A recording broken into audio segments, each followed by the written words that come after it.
Hey everybody, it's me Amanda with Once in a Wild, and welcome to another Once in a Wild Wednesday. If you are here for the first time, welcome. My name is Amanda, and this is Once in a Wild, of course. And Once in a Wild is a mobile zoo where we bring the zoo to you, be it virtually or in person, here in San Antonio, Texas. If you happen to be in our area, we can bring the animals to you in person, to your classroom, to your birthday party, to a nursing home, to a hospital, maybe, and also to all sorts of events, of course.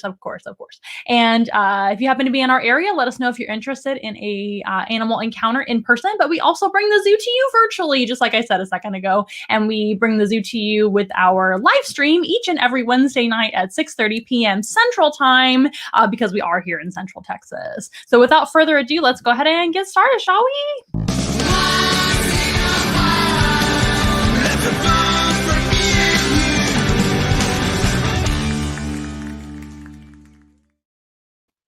So once again, welcome. If you are viewing us for the very first time, welcome, welcome. It's so good to meet you. And if you are viewing us for the second, third, or 100th time, welcome back. We're happy to have all of our friends, family, and followers watching as well. So chime in if you happen to be out there. Feel free to interact with me throughout this program. We will go for at least an hour or so, and it is a very, very interactive event as always. And if you have any questions about the animals or you want to tell me anything, how's your week going for all you Texans out there? We went through the craziest winter of all time. Luckily, Once in a While did not lose power or water here at our place, so thank goodness. But I know a lot of you guys pretty much went through the ringer this last week, so thank goodness it's over. It is now warm and sunny outside. Go figure. If you don't like the weather in Texas, just wait 5 minutes and it'll probably change. But in this case, it took about a week or so to change, and we had a snowstorm, we had ice, we had snow. I've never seen anything like it in my entire 36 years of living, and I am from San Antonio. I heard that in 1984 it got just as cold, but maybe not as disastrous as this year. So it was a little bit of an ordeal, but thank goodness it's over, and it is now sunny and beautiful outside. It might rain a little bit, but it's a lot warmer, and we're hoping that the winter is now over. So let me know how you're doing out there. I hope that you are not suffering too many after effects from all of that, and I hope you're doing well, and I hope you are safe and sound. And today, as always, we are going to be bringing out a few animal friends to meet you guys and meet you guys for the second or third time, or maybe the first time if it's your first time watching. And if you would like to support us, the live stream is free each and every week, and we're happy to do that for you for free. If you'd like to support us, we have a few ways that you can do that. Number one is booking your own animal encounter, whether it be a virtual encounter, which we can service all over the United States and all over the world. As long as you have internet, we can get on a Zoom with you and actually bring you a Zoom animal encounter. Those are a very popular choice. And also, if you happen to be in our area in San Antonio, Texas, or surrounding cities too, that is okay. We can bring the zoo to you in person as well, which is a lot of fun. That's the best way to help us out, is by booking your own private encounter. And we have an hourly rate, and just let us know if you would like more information about that. That way you get something in return and we get something as well. It's a win-win, right? And that way you get a really neat animal encounter. Another way that you can help us out is by visiting onceinawild.com and scrolling to the bottom, and there you will see a button which says donate to our Amazon wish list. And that's where, of course, you can donate Amazon wish list items that we've pre-selected for the animals. I do keep meaning to update that list, but we do still have items on there that we need, and that would be a great help as well. That will send items right to our door, which is fantastic. What a time to be alive, right? We have Amazon to live on. And also another way to donate to Once in a Wild is by just donating, and we have a few options for that as well. We have Venmo, Cash App, as well as PayPal, and they're all the same handle, which is Once in a Wild. Pretty easy. And of course, all of those links are in the description box down below for your convenience, whether you're watching this again on YouTube or watching it now on YouTube or Facebook. If you're watching live, great. If you're not watching live and you see this later on, all those links are down below for your convenience. So those are great ways to help us out, and we greatly appreciate each and every little bit. Helps our animals and helps us to maintain what we do here at Once in a Wild. And what do we do? Well, we're based in education, and we always like to encourage you guys to love animals and get to know animals. And the more that you learn about animals, the more we hope that you will fall in love with them and then want to conserve and save them, right? In the wild, or maybe even in your own home or someone else's home. We don't just talk about wild animals. We also educate about pet care as well. And we just talk about animals, and that's what we do and what we love and what we're passionate about here at Once in a Wild. And we also do offer a home, a permanent home for many rescue animals, as well well as animals in general that can live with us. And we are planning to grow very, very soon and be able to offer homes to other animals. So in order for us to do that, we have to stay in business, right? So we appreciate each and every one of you for your donations or purchasing an animal encounter. And thank you very much ahead of time for doing that. Let's see who's chiming in. Nobody's chiming in yet, but it's okay. Sometimes we have slow days. That's perfectly fine. Let me know if you have any questions whatsoever about the animals as we go, or if you just want to say hello or anything at all. I am more than happy to say hello back and to let you know how we're doing and whatnot. So we did bring 3 animals to meet you guys. I typically do bring 3. Sometimes it's just 1 if I have like a certain topic I want to chat about and maybe the animal's just visiting, hanging out with me during the chat. But today I am going to present 3 animals, and our first one's right here with me, next to me. And it happens to be a type of reptile. Our reptiles kind of went through a crazy time last week because a lot of us, I say us, but not us in particular, but a lot of reptile keepers, and we have a lot of reptiles here at Once in a Wild, went through a tough time because a lot of us lost power. So zoos and personal collections went through a really hard time with our reptiles because reptiles, they need heat because they are ectothermic or cold-blooded in layman's terms. So I brought a reptile out here today, and she hasn't been out here in a while. Let's make sure she's in focus. Right now she's just a blur. Oh, our camera is doing fancy things today. Look at this. Fancy. Well, I'm just going to sit back and do this first. So this is Wonder Woma. Goodness gracious, do I need to change our camera setting? This is Wonder Woma. She is a beautiful snake, actually native to Australia.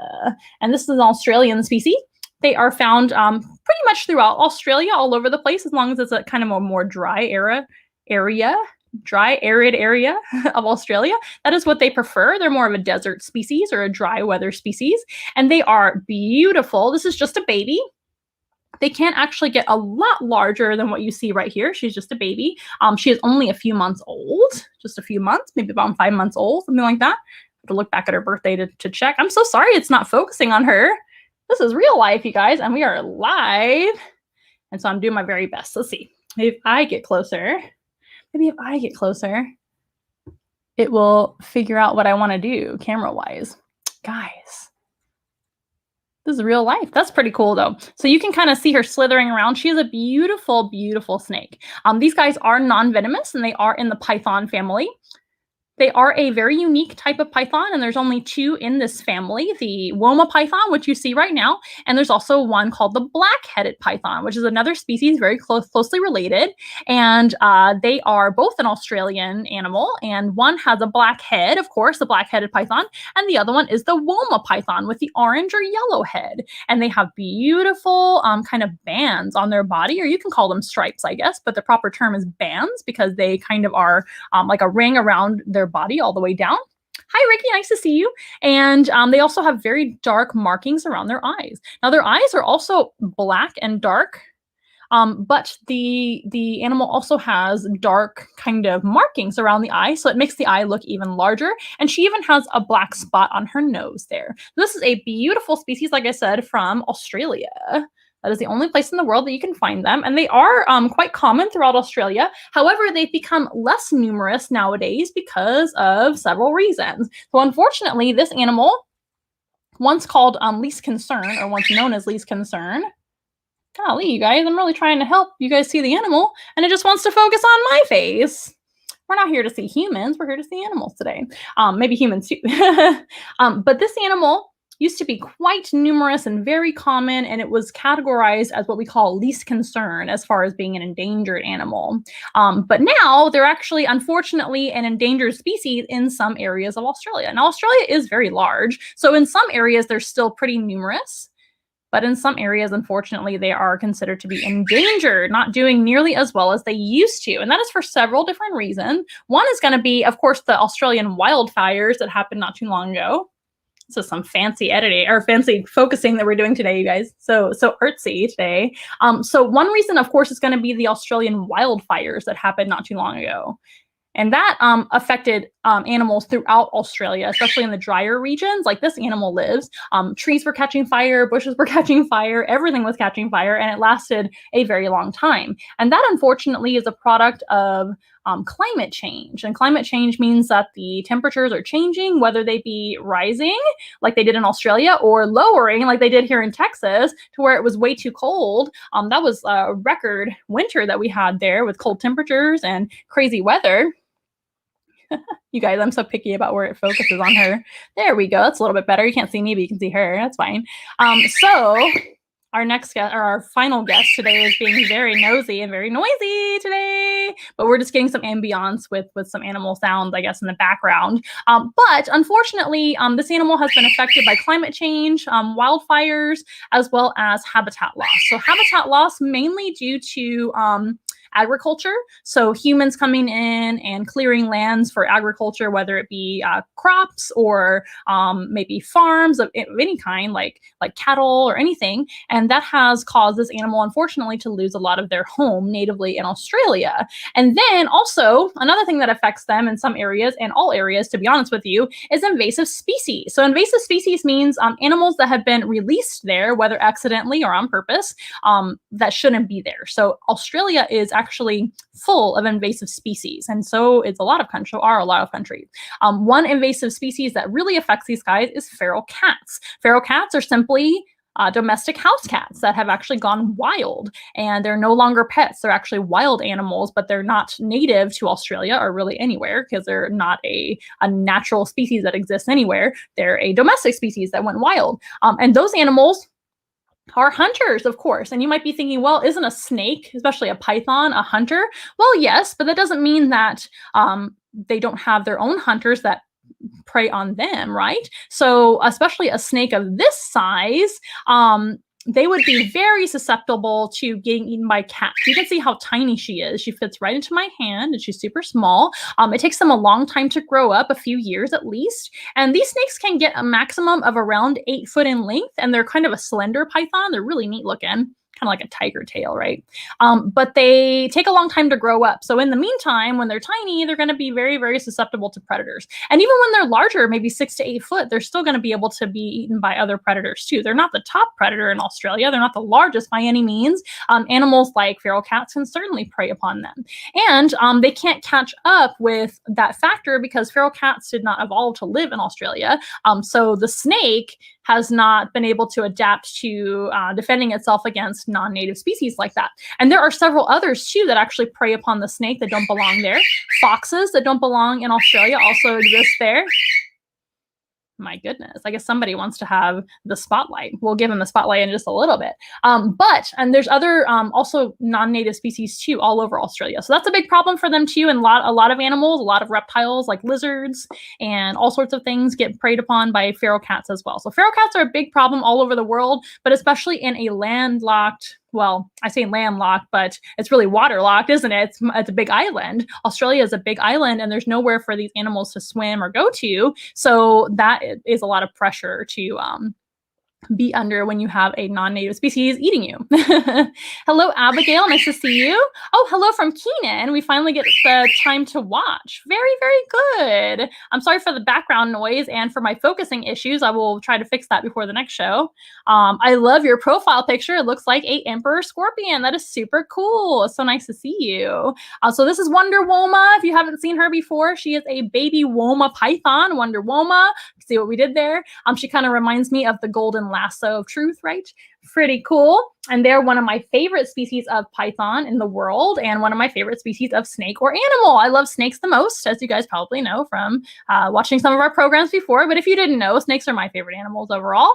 And Wonder Woma is a pretty neat one. Woma pythons are actually naturally docile, even in the wild. If you're surveying them or picking them up in the wild, if you happen to be like a herpetologist or a scientist, I don't recommend necessarily picking up snakes in the wild if you don't know what you're doing. But a lot of scientists do study them and have to take measurements and all of that. And they're actually really well known for being very docile to humans.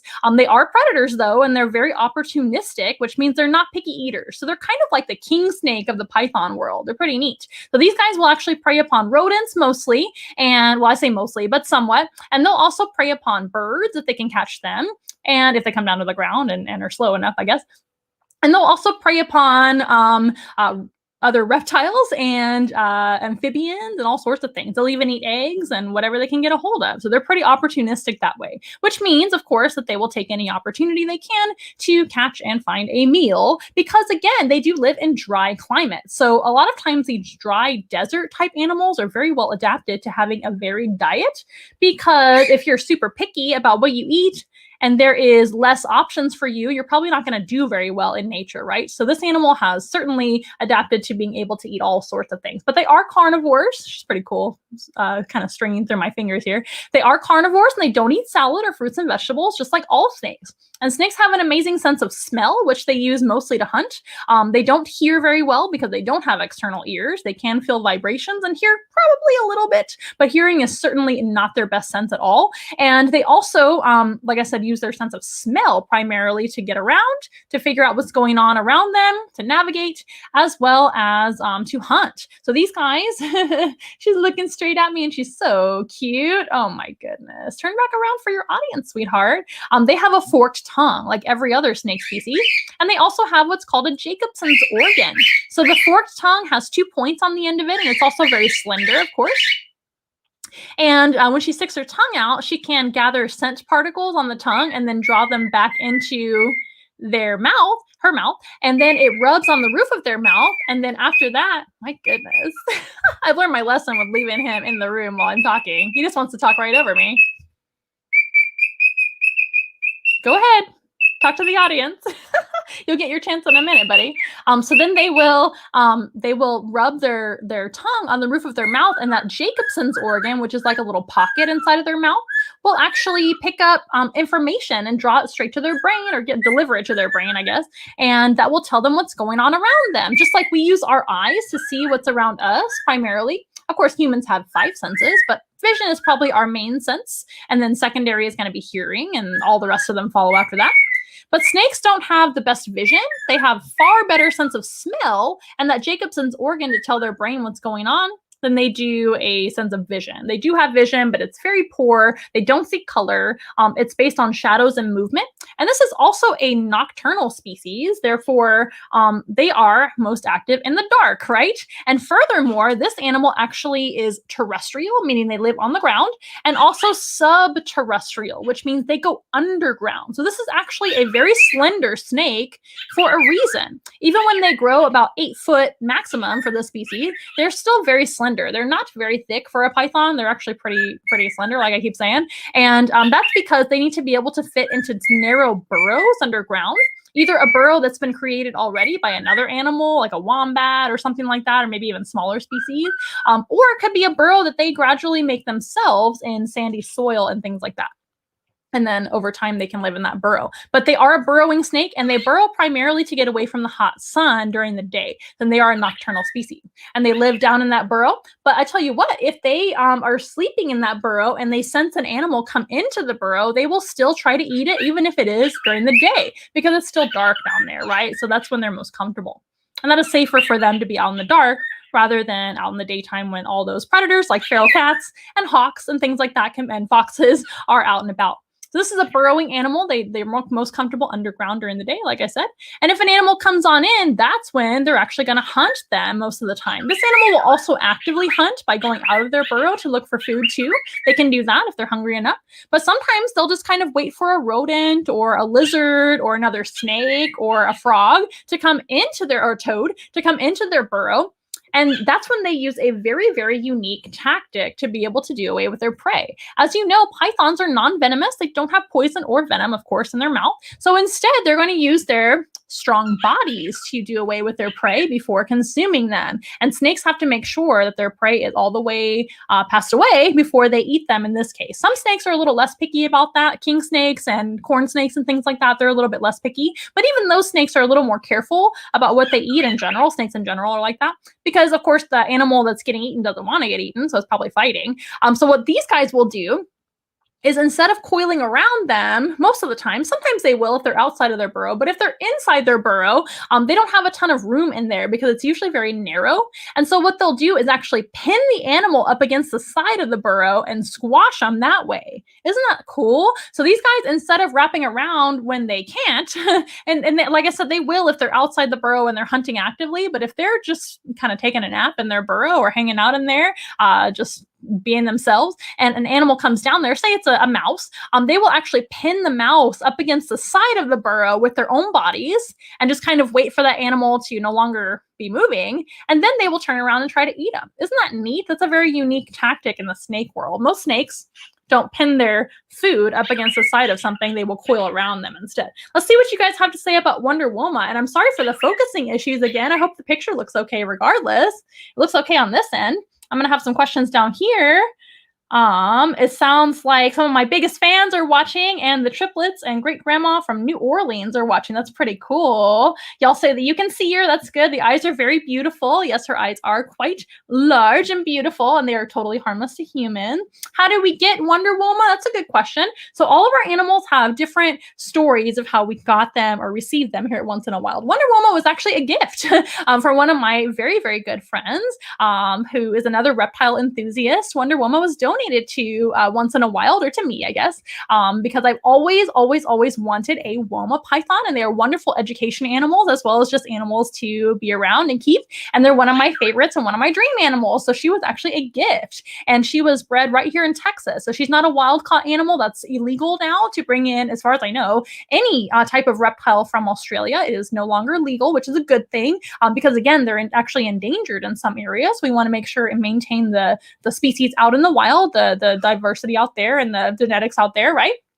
We want to make sure that those animals are out there to be wild. But she was not a wild animal. She's actually, well, she's a wild species. Of course, they're not domesticated. You guys know what I mean. But she was bred right here in the care of humans in Texas. Pretty cool, in the Dallas area, actually. And does she stay that color or change? That's a good question. A lot of baby snakes do kind of gradually change as they grow and shed their skin. All snakes, of course, have to shed their skin. All reptiles do, actually. And snakes shed their skin all in one piece. And a lot of snakes actually go through a dramatic color change as they grow. Woma pythons, however, typically stay around this color. And each and every individual will have a different pattern on their body and also a different hue. And it depends on their genetics and I guess what was bred into them here in the care of humans and in the wild. And I'm sure they look different from where they come from, like each and every locality in Australia, because Australia is a very big continent, right? That mainland of Australia is where they're from. Just in drier areas all over the place, and arid areas, that's hard to say. But they do vary a little bit, but for the most part, they are going to pretty much stay just like this, just going to be a larger snake. And she is pretty cool, right? That's a good question. A lot of snakes, though, do change color as they age. So that's a very good question. A lot of them do that. You got a cow king snake? That is pretty cool. I would love to see a picture of that. Why are they striped like a tiger? That is a very good question. So lots and lots of snakes and animals in general have different patterns on their bodies for different reasons. Some snakes will stand out, like California king snakes, or let's see, what other snakes stand out? Milk snakes or coral snakes. All those snakes are using their bodies to stand out. They have bold or bright or colorful patterns to tell their enemies to stay away. Maybe guys, I'm having the hardest time talking today, if you haven't noticed. Maybe it's a real warning, meaning that they are actually venomous. That's for the coral snake and other snakes like that. Maybe it's a bluff. A lot of snakes actually use mimicry, pretending to be dangerous with bright colorations or bands or bold markings on their body to scare away their enemies. And I have a dancing animal right next to me. Sorry, he's very distracting. You'll meet him in a little bit. Yes, you are. Making me laugh. All my animals are amazing. But anyway, so she's hiding underneath her tail there. Her head is underneath the tail. Oh my gosh, you guys. It's going to be one of those days. But some animals actually use their patterns for camouflage. And that's exactly what Wonder Woma has. Wonder Woma has a beautiful kind of banded or striped pattern, kind of like a tiger's tail, right? Like Ricky said, or Ricardo said.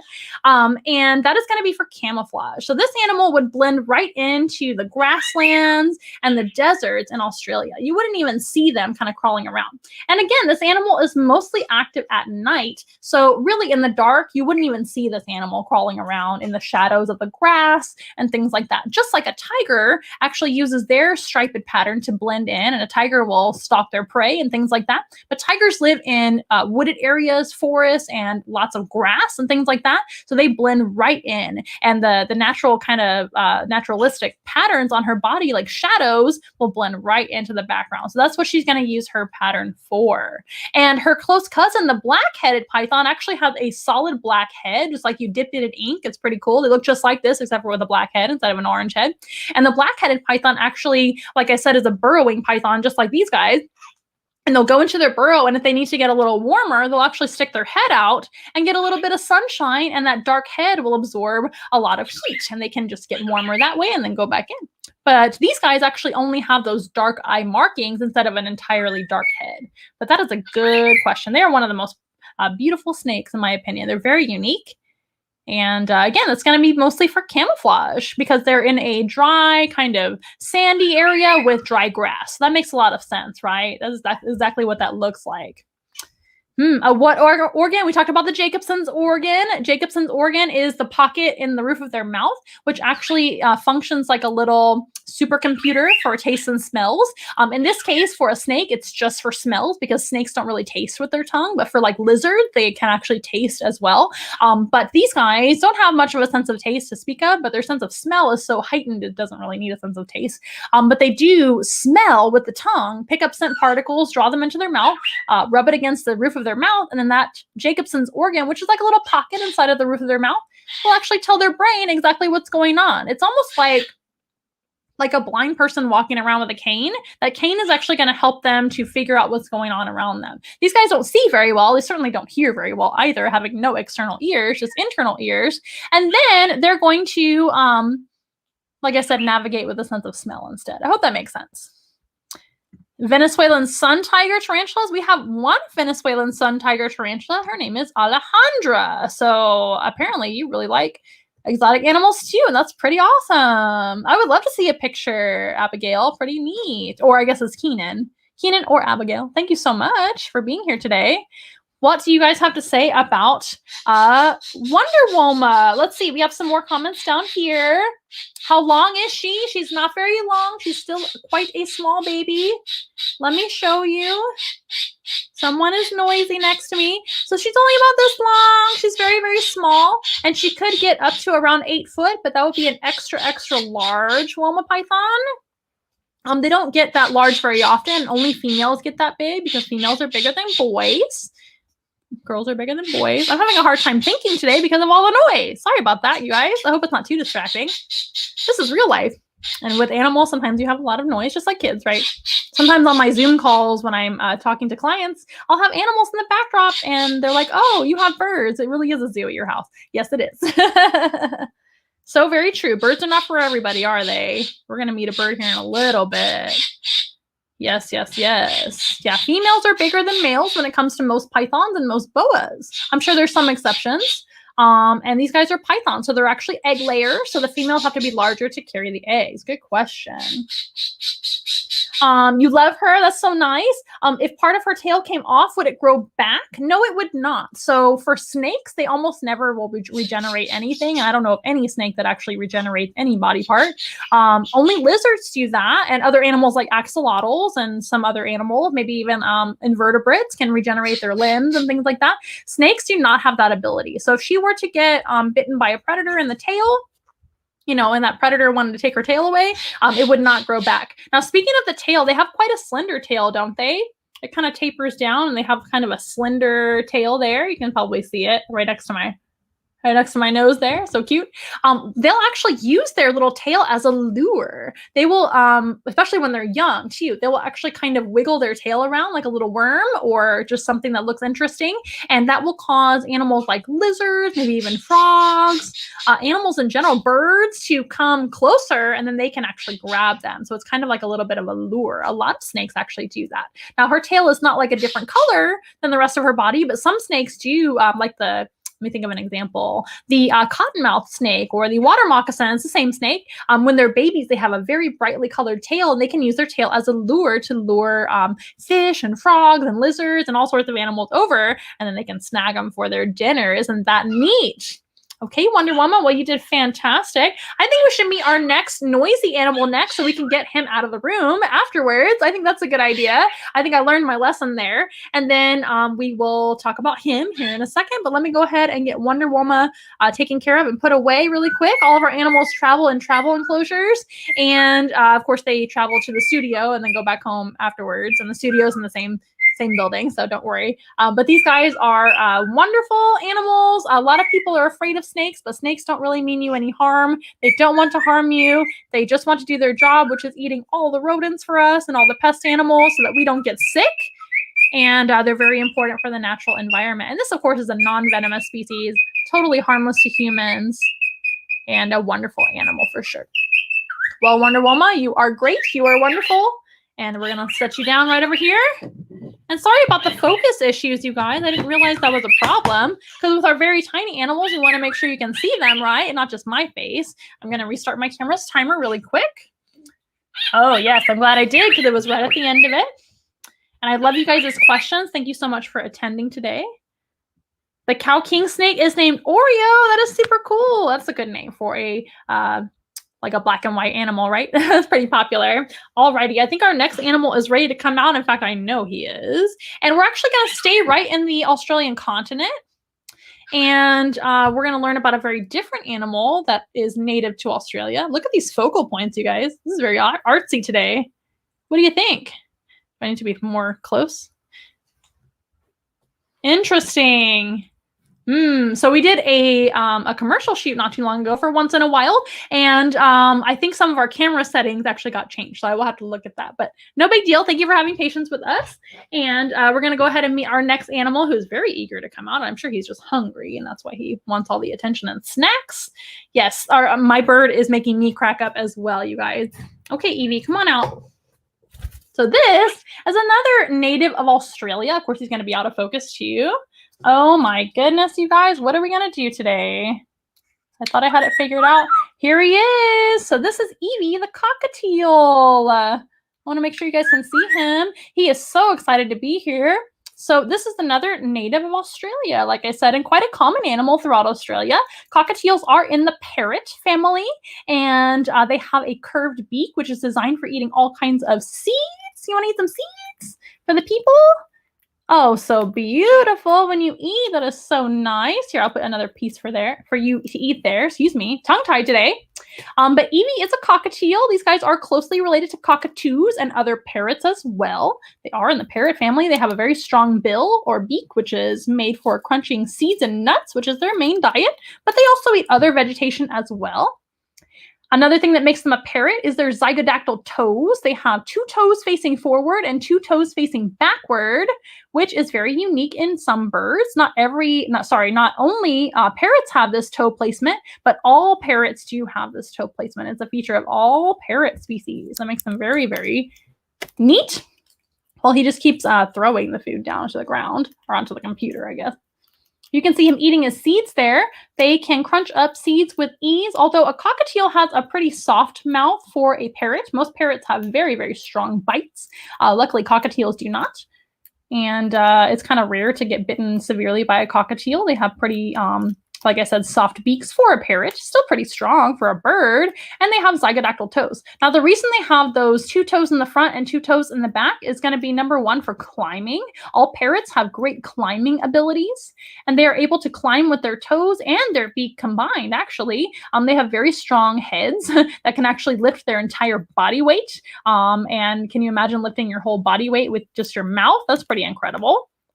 They can climb right up a tree branch with their bill, as well as, here's a big piece for you, as well as their toes. And they kind of use those toes and beak to climb, like I said. Trying to make sure he's in focus for you guys. Parrots also have an upright sitting stance when they are at rest. I know right now he's kind of like leaning forward. You can see him leaning forward there. There we go. You can see him leaning forward. But when he's at rest, he will kind of sit up straight, almost like a person sits up straight. Pretty cool. So that is a feature of all parrots too. So the three things about them are their curved beak that's very strong for eating seeds and nuts, and their upright stance, and of course those toes that are 2 toes in the front and 2 toes in the back. And Evie is closely related to a cockatoo. They're kind of just like a miniature cockatoo. You're probably familiar with them. Most cockatoos are white, but there are other colors of cockatoo like gray and pink. That's the rose-breasted cockatoo, or the galah is the same thing. And also there are cockatoos that are black as well. But most people are familiar with the white species of cockatoo, like the umbrella cockatoo or the sulfur-crested cockatoo as an example. And they typically have a big like giant crest on top of their head that's typically yellow, and the body is white. Yes. So this is Evie. Pikachu is not here today. It's Evie. We have Pokemon birds, but we also have other birds as well. We have Sunflower as well as Dandelion. Those are our newest cockatiels, the same color as Pikachu. And Evie is actually the natural color of a cockatiel that you would see in the wild. So they're gray. I'm going to turn this lamp down really quick because I think it's too bright. I think this is another problem we're having. We're having all the issues today. So Evie is actually gray with white on his shoulders, on the fronts of his wings there. And he has a yellow head with orange cheeks. So this is actually the color that they are in the wild. And males are slightly more colorful than females, although it's not that much different. Here, eat the crumbs that you left. And oh my gosh, you're going to turn around, aren't you? You want to step up? No? Okay, and then they're going to have, like I said, this yellow face. And males have more coloration on their face than females. Females sometimes are a little bit more dull in the face, and I don't mean that as an insult. They just have more gray on their face and things like that. So they are considered to be a dimorphic type of parrot, which is actually pretty rare in the parrot world. Most parrots look the same, male and female. And that makes them monomorphic, but this species is dimorphic, which means males and females look different. And like a lot of bird species, when it comes to the shoulder, a lot of bird species, of course, the males are a little bit prettier than the females, right? So here's a snack for you, buddy, since you went to my shoulder nicely. I'm gonna lean forward so you guys can see him. He likes to be on the shoulder. That's his comfort area, comfort zone, I guess. So Evie's not on the show very often because we've been working on his training, but he's doing really, really well. As you can see, a lot more comfortable being on the show. And when we are working, he prefers to kind of be on my shoulder or just kind of hang out with me because he feels a little safer that way. But I think he felt a little bit too comfortable earlier because he was singing the song of his people and talking. Evie is a boy cockatiel, so he does talk quite a bit. He has learned quite a lot of words in his 2 years of living. And he says all kinds of things and mimics my voice too. And all sorts of noises like cell phone noises. You probably heard the Twitter noise and some other beeps and boops. These guys, you probably thought my phone was on and it wasn't. It is, but it's on silent. Let's see what you guys have to say about Evie. Great grandma is in love. Does great grandma like birds? Yes, birds are one of my favorites as well. Snakes and birds are my favorite animal. He is so sassy. Evie is the very definition of sassy. And a lot of birds are sassy like that, but especially male birds, male parrots, in my opinion, they tend to be a little more sassy because they're showy. They're trying to show off for the ladies. They're trying to, impress us, I guess, and talk and whistle and show all of their abilities. And he's also very young. He's only 2 years old, so he has a lot of living ahead, right? And he is just very, very healthy and happy, and we're very, very, very glad about that, right? Let's see, what else do you guys have to say? Are his wings trimmed? No, he is not trimmed. So here, once in a while, we actually train our birds to be flighted. And that's very important to us because we believe in flying birds, because birds need to fly to be able to get around safely and everything. Do you want to come to my hand? Good boy. Good job, buddy. Yes, so he is flighted. You saw him fly a little bit, so he could actually fly away if he wanted to. It's actually very important for birds to fly. It gives them a lot more confidence than it would if their wings were trimmed. So birds actually bite more often when their wings are clipped because they don't really feel like they can get away from danger or be comfortable in certain situations. So he is absolutely not trimmed. And all of our birds are like that here once in a while as well. The only birds that don't really fly are the pekin ducks, but they're just not a non-flying type of duck. They're too heavy to fly. They're doing very well, by the way. They're doing just fine. Been a while since they've been on the show, but it's really hard to bring them on the virtual show because they're so big now. Our pekin ducks are enormous. He's a lot smaller, right? But he is not trimmed. Does he like mirrors? Yes, Evie does like mirrors, although mirrors aren't really the best thing for birds in general. So a lot of birds can become obsessed with mirrors and they don't understand that they're just looking at a reflection. They start to whistle and sing to the mirror and become obsessed with it. So it's not really good for them to have a mirror all the time, or really at all, to be honest with you. It's one of those things that they can definitely live without and should live without because it's not good for them. They can get really attached to their own reflection. They can get very, very distracted and not want to do anything else like eat or drink or be a bird.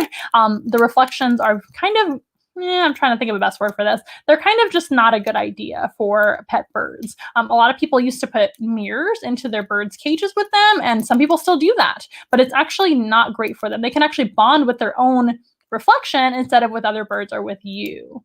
So yes, he does like his own reflection, but we try to deter that. And he definitely used to have access to more mirrors than we would have liked back in the day because it wasn't his mirror, but it was like the bathroom and things like that. He would actually find his way in there and then just sit in front of a mirror and not do anything else with his life.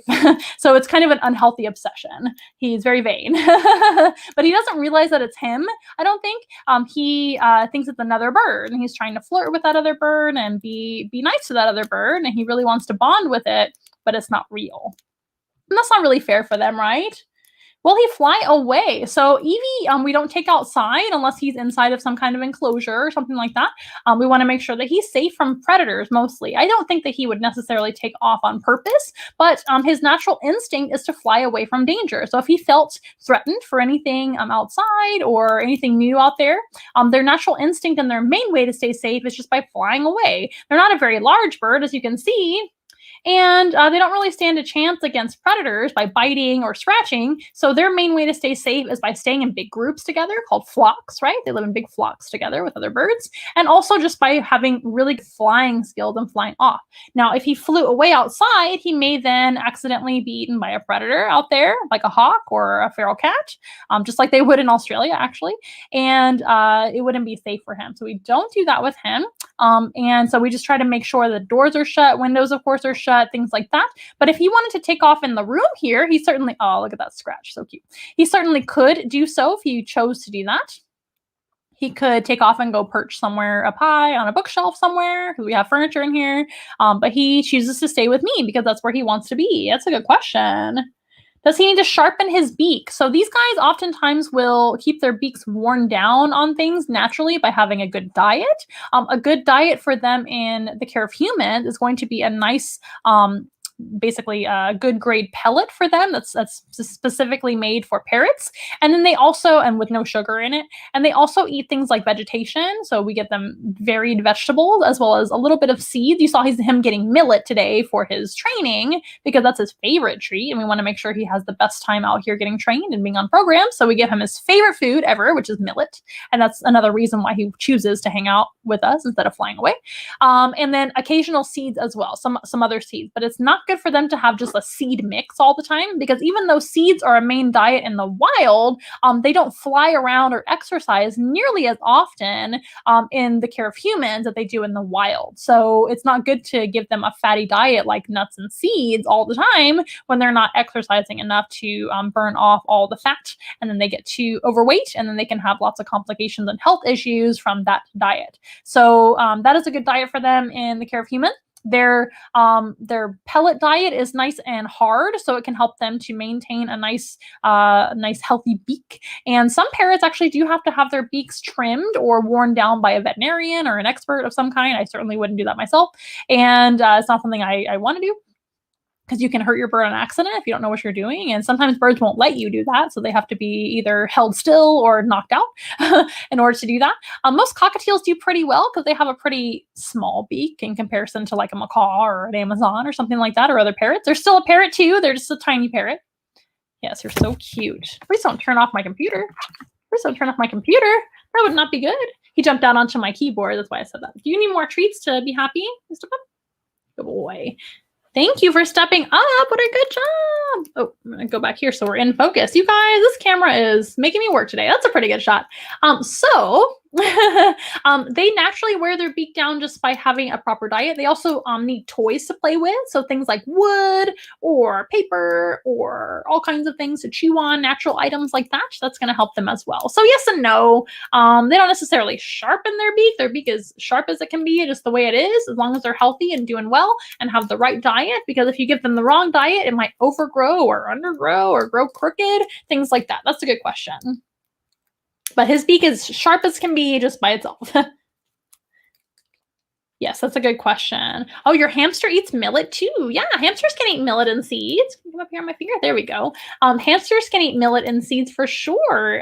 That's a good kind of treat for them too. If you think about it, hamsters and parrots have a very similar diet of vegetation, right? They're technically omnivores when it comes to being a rodent like that. Not all rodents are like that, but hamsters can eat a little bit of everything. They can eat meat too.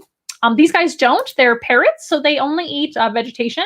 There are a couple of parrots that are exceptions, including the is it the kiwi? The kiwi. What are you doing? You just hop on the finger that has the food. I don't know what you expect to happen if you're standing on the food. You made choices today. Step up. Step up. Good boy.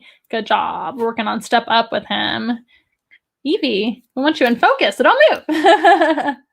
Those are good questions, you guys. You have a flock of ringneck parakeets at home with you. That's pretty neat. We have ringneck doves here. We have 4 of them. And we have cockatiels, like I said, a few of them. And we also have a budgie or budgerigar, which is another species from Australia, actually. You might have seen her in a past program. Her name is R2D2. Well, you're doing so well, Evie. You're doing so well. You need to be in focus. So we need to be stepping over here. Come over here. Good job. Good job, Evie. He is just so handsome. Evie always looks handsome all the time. I need to know his beauty secrets. He always looks good. Do we have to trim the nail? That's a very good question. Yes. So their nails do need to be trimmed periodically. It's kind of a delicate process. I don't recommend doing that if you're not an expert or used to doing that because you can actually cut too short and they can unfortunately bleed from that and be hurt. So it should be done either by your vet or a bird expert that you know, somebody that can help you that you trust. And typically they have to be held still for that. We're still working on that with Evie and our other cockatiels to be able to do a voluntary nail trim. We would love to not have to hold them still for that, but it still has to be done, right? So got to get it done one way or another. We try to keep it brief. He doesn't go through too much and we get it done really quick and then he gets a lot of treats for that. So yes, we do have to trim the nails. Unfortunately, that's not something that they really maintain on their own. You can get things like perches that will have sand on them, like sandpaper. Make sure you're in focus, buddy. Guys, I'm so sorry about this camera. If it's not one thing, it's another. Our internet got fixed and now our camera's having issues. Oh, well. So these guys, like I said, they don't really do very well on sand perches because it hurts their feet if they stand on them too much. And Evie doesn't really like anything that's like a weird texture. He's kind of a diva that way. So he only likes natural perches. He doesn't really do well on anything else. And he's kind of afraid of new things sometimes. Most things it's fine. But as far as perching, he's very, very picky. He's really liking his millet today, though. For sure, for sure, for sure. Come here, Evie. Good job. A little hop for you guys. Well, Evie, you did a great job. I want to make sure that he's hungry enough for him to want to go back home. So I'm going to go ahead and put him up, and we'll fix our focus issues from our next animal, I suppose. Oh, Evie, you're so cute. He really wanted to be the star of the show today. I'm surprised he's not talking to you guys, although you heard an earful already, right, when he was off camera. He is quite the vocal animal. That's one challenge with having your own parrots or even birds in general is having a lot of noise. That's actually the main deterrent I have to tell people not to get pet birds is because they're extremely noisy. They're also very high maintenance. They take a lot of training and they take a lot of special diet. They're very messy, as you can see. He's dropping seeds everywhere if you can't tell. It's not too very bad with a small parrot like this or with larger parrots especially. They're also very destructive. They chew on things and have very strong beaks. They can also bite pretty hard. Even a tiny parrot like this can bite. And they need a lot of care. So they're not really an ideal pet for every single person. Oh my goodness, that was so clumsy. But they are wonderful animals, right? They're very intelligent as well, which makes them a challenge. But for me, the most the challenging thing about them is going to be their noise level. These guys are very noisy. Cockatiels are one of the more quiet as far as their volume, but they're still noisy, as you heard. him talking earlier. So, okay, Evie, you did a fantastic job. Would you want to go back over here? And so we can get a treat? There you go. Good job. So Evie gets lots of positive reinforcement for doing things that we like. And that is the best way to train birds. You should never use any kind of force with birds because they are most of the time prey animals and they really don't forgive very easily when they are forced to do something. And so it's the best tactic to kind of maybe convince the bird to do something at their own will, and just make it really fun for them or get something that they really like those millet treats, and he will work for that as opposed to forcing him to go into his travel enclosure, which I just did very nicely. He just stepped right into it, and then he got another treat. And it also helps when they're actually motivated and hungry too, like he is right now. Okay, you guys, I'm going to just step away for just a moment. I'm actually going to play you guys our commercial for our Zoom room animal encounters, if you don't mind. Let me see. Ooh, it looks like our settings actually changed on here. Let's see. Share screen. There we go. Okay, you guys. So I'm going to go ahead and show our commercial for our Zoom room animal encounters. This should answer a few questions if you have any about how those work. And I shall be right back in just a moment. There we go. Stuck in the house with nothing to do? Did your students miss their fun field trip that was planned for them? Are you looking for a fun team-building activity for your employees that are stuck in the house with the same old Zoom meetings from day in and day out? Was your child's birthday party canceled this year because you're stuck in quarantine? Well, have we got the solution for you? Our Zoom Room Animal Encounters are a great solution for you. In Zoom Room Virtual Animal Encounters, we can bring the zoo to you, but from the safety of your own home. They are fully customizable, and you can invite all your friends to join in and meet all the animals. They are fun, unique, and very interactive.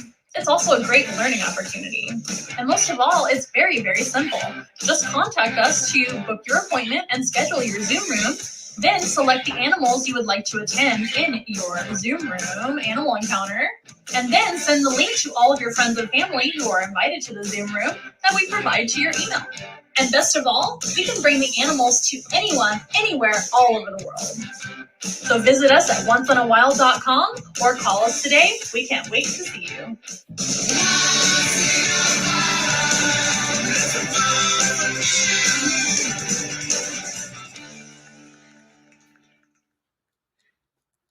Hooray, you guys! 1 second. If you can't see me, just give it a second. There we go. Oh, looks like I'm on a lag. Uh-oh. Let's see. 1 moment.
Well, I think I broke the broadcast by playing my commercial. I'm not sure what happened there, but here's Loki the Ferret. He came to see you guys. Hopefully you can see us now. And let's make sure that we are in focus. Focus, focus. There he is. This is Loki the Ferret, and he is a really neat animal here once in a wild. He's a mammal, of course. And these guys are actually native to Europe in the wild. They are from an animal called the European polecat. And that is a species that they are derived from. So the domestic ferret, which you see before you, is actually a domesticated species, of course. And these guys have been domesticated for over 2,500 years, going on 3,000 years. And they were actually domesticated for hunting purposes, not to hunt them, but to have them hunt with humans. Humans oftentimes will hunt things like rabbits and rodents if they have a rodent problem. And this is an amazing carnivore. These guys are active hunters. Sorry about the technical difficulties, you guys. Thanks for your patience with us. This is real life. But Loki is, like I said, derived from a European polecat. And they pretty much look exactly like Loki. They are dark in coloration like this. They're a great big weasel. And they have a mask like this. And he is pretty cute, huh? But this is a top predator in their natural environment. They may not be very large, but they can actually hunt and kill prey 3 to 5 times their own body size. You can see his size here. I can hold him right here on my arm. But he's not the largest animal ever. At top weight, he is usually around 5 pounds. So 5 times 5, that's a big animal, right? That he could actually hunt, take down, and not necessarily eat all in one bite or in one sitting, but they actually will hunt animals and then store them or stash them, especially during the winter time. This is an animal that actually does not hibernate. Instead of hibernating, they will actually store food for the entire winter, and they have to actually maintain. You hear that bird over there? Oh my goodness, delicious bird. A good thing we moved Evie or put him away, right? These guys would not get along with Evie for sure. They would enjoy it, but Evie wouldn't. But this is a predator, just like a cat is a predator, a fox, etc. And this is a obligate carnivore. These guys only eat meat, so they cannot really properly digest any type of plant matter or carbohydrates at all. They only digest meat, so that is what's good for them. And here at Once in a Wild, Loki gets a diet of raw meat, and right now he's getting a special treat that he hardly ever gets, and he really loves it, and that is chicken-flavored baby food. Sometimes they get different flavors of baby food as well. Trying to make sure he's in focus for you guys. He has amazing claws. They are digging animals. This is another subterrestrial animal, just like the Woma python, right? So again, we met 2 Australian animals before, and now we're meeting a European-derived animal, which is actually domesticated now, the ferret. And these guys, like I said, they are subterrestrial. They're going to be underground a lot of the time in a burrow. They can dig quite a bit. They're very voracious animals. They can dig, they can look for things. They can swim a little bit, but they're not really an aquatic animal like their close cousin, the otter. They're more of a ground-dwelling or subterrestrial animal and terrestrial. Thank you for saying that he's cute. Good question. Do they sleep at night? I'm getting a question from the other source. These guys are what's known as crepuscular. Crepuscular means they're active at dawn and dusk, more so than any other time. So they're not really nocturnal and they're not really diurnal like us. Diurnal means mostly active in the day. Evie is a diurnal animal. That is going to be all of your parrot type animals, to my knowledge, are all diurnal. So cockatiels are diurnal, and a lot of birds are. But there's also birds that are nocturnal, like owls, right? But these guys, the ferrets, are neither nocturnal nor diurnal. They're actually crepuscular, which means they're mostly active at dawn and dusk, and they do sleep quite a bit throughout the day. So they take very long naps. Ferrets are sleeping most of the time. And if they're not sleeping, they're usually playing, using the restroom, of course, and also hunting and eating.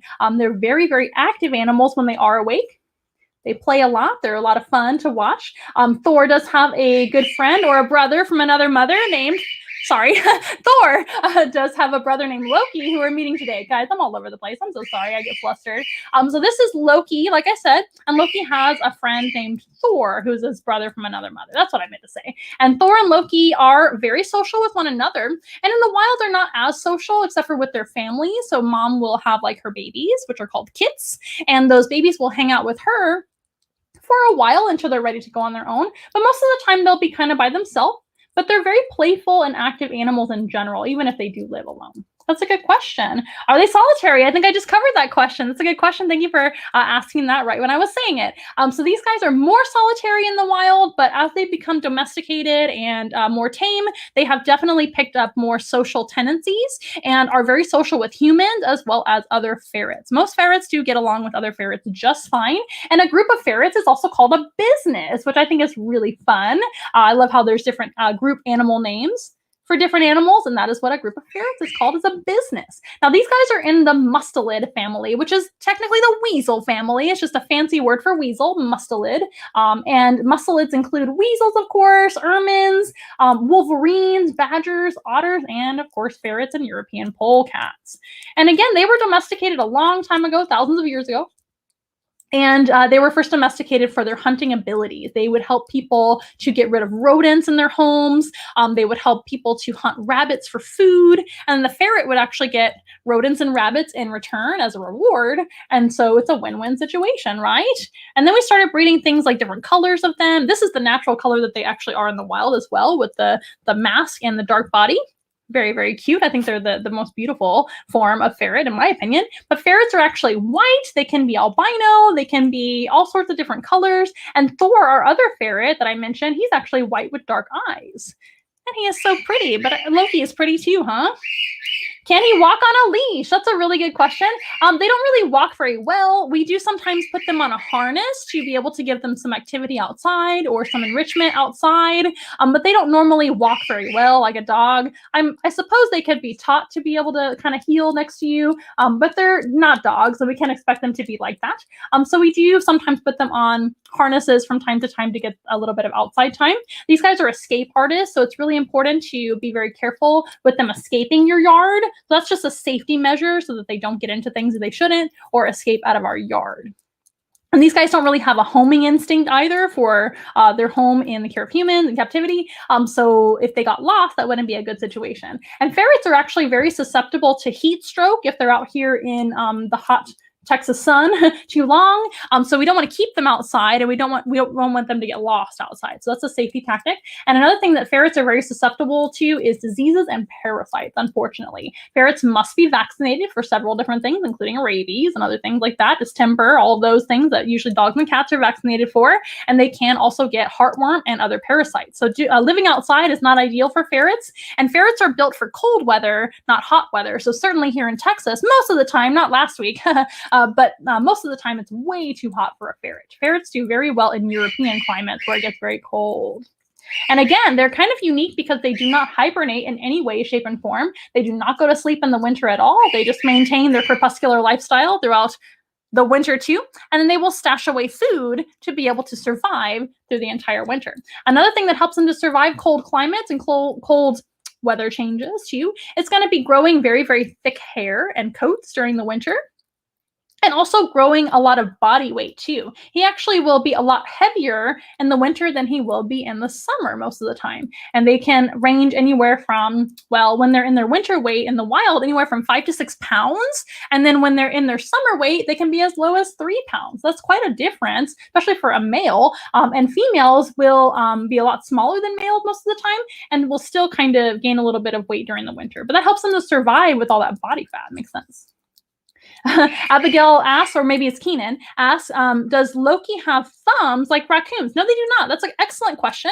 And that's what makes them a lot different than raccoons. Even though they do have a mask like a raccoon, they're not a raccoon relative. And there is another ferret that has a mask called the black-footed ferret, and that's a native to the United States. That's the only other type of ferret, unless you count the European polecat, of course. But the European polecat / domestic ferret, that's one. And then the black-footed ferret in the United States as well. But they both have a mask, but they're not related to raccoons. It's just something similar they have. And raccoons do have functioning thumbs and much more functioning hands than ferrets have. Ferrets just kind of have paws that are grabby. They're not really like hands at all. They can just kind of use them to kind of help them out. So they're a little bit more capable than like a dog's paws, but they're really not much. But he will kind of grab onto my hand while he's eating to kind of keep me from moving. He is so cute. But they don't have thumbs at all. They do have long claws, which we do have to trim quite often because they are on an all-protein diet, right? So they do grow their claws quite long, very fast. So we just trim them as needed. And they use their claws for digging in the wild for sure. They're not like a cat, though, where they're retractable. And another difference between them and raccoons is going to be their diet. I mentioned that already, but raccoons actually have an omnivore's diet. So raccoons literally eat anything they want. They can eat meat and plants and everything in between. Raccoons are not picky eaters, as you probably know if you live in the US, and they get into trouble a lot in your garbage and things like that. But ferrets are only supposed to be eating meat. That's the only thing that they can actually digest well. They should not be given carbohydrates or plants if you can help it. Sorry, you guys. Of course. Of course, we have that happen as well. You guys are getting to go on a journey with me today of technical difficulties, I guess. Anyway, so these guys are pretty neat animals, aren't they? A lot of people are familiar with ferrets, but they may not know a lot about them because they are so common. I find it interesting that people don't really know about them, but they're amazing animals. Can you hear him smacking his lips and eating? So their tongue is a little bit rough, kind of like a cat, but not nearly as rough as a cat, but just a little bit. Y'all are asking amazing questions. Do you guys have any other questions about Loki? Thank you for your patience with us today. I'm going to wrap it up here in a little bit, but it's been really good to see everybody, and I'm glad everybody's doing well. I hope everybody's safe and sound if you live in Texas. If you don't live in Texas, we went through the craziest winter of all time here not too long ago.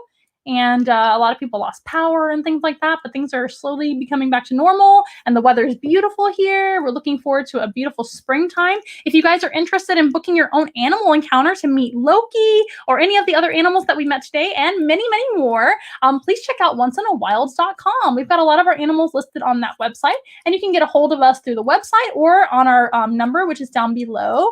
And you can also request a call back on the website too.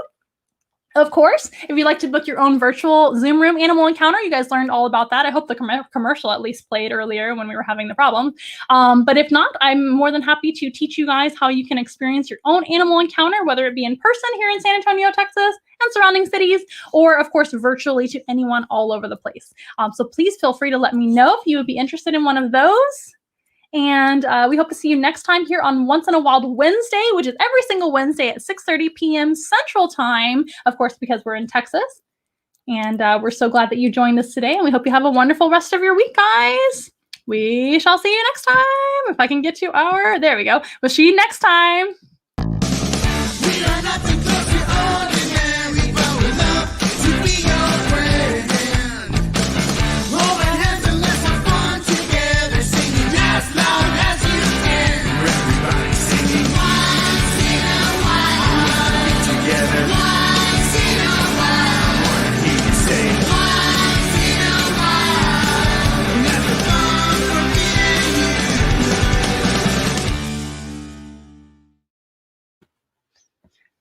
Let's make sure I'm not blurry. Thank you guys so very much for having patience with us today through our technical difficulties and all of our issues. And we hope to see you next week at 6:30 p.m. Central Time next Wednesday.